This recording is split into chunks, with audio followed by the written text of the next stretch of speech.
A year-long investigation from the New York Times finds major breakdowns in state and city systems designed to treat people with serious mental illness. It's an issue CBS 2's Lisa Rozner has also been following, and she's here now with a closer look at the issue. Lisa. Well, Maurice and Christine, back in late 2021, I had looked into the pattern of several random violent attacks that we were covering. The suspects all had a history of mental illness, and them not getting treatment was not only detrimental to them, but also public safety.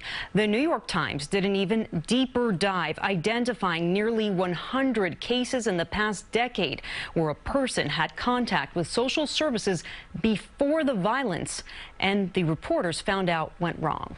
What want to talk about anything you've done on your end to try to help? I'm here.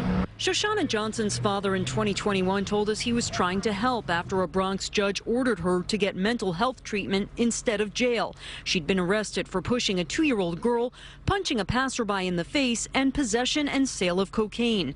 2 years later, now New York Times investigative reporter Jan Ransom caught up with her. She did not stick with the program. She immediately left and ended up picking up another charge and was rearrested and placed on Rikers Island. Johnson is one of 94 instances in the past decade where Ransom and Amy Julia Harris found breakdowns of the city's social safety net preceded violence. They found Johnson had been discharged from a public hospital psychiatric unit days before she pushed the toddler and was having a psychotic episode. The public hospital system, for instance, is seeing almost 50,000 psych patients per year, and emergency rooms are just flooded with patients, and that's often the result of private hospitals in New York slashing psychiatric beds.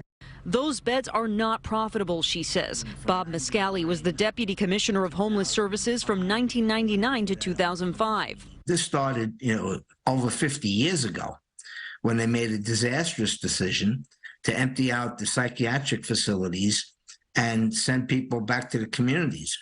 But they didn't provide the appropriate support for that movement.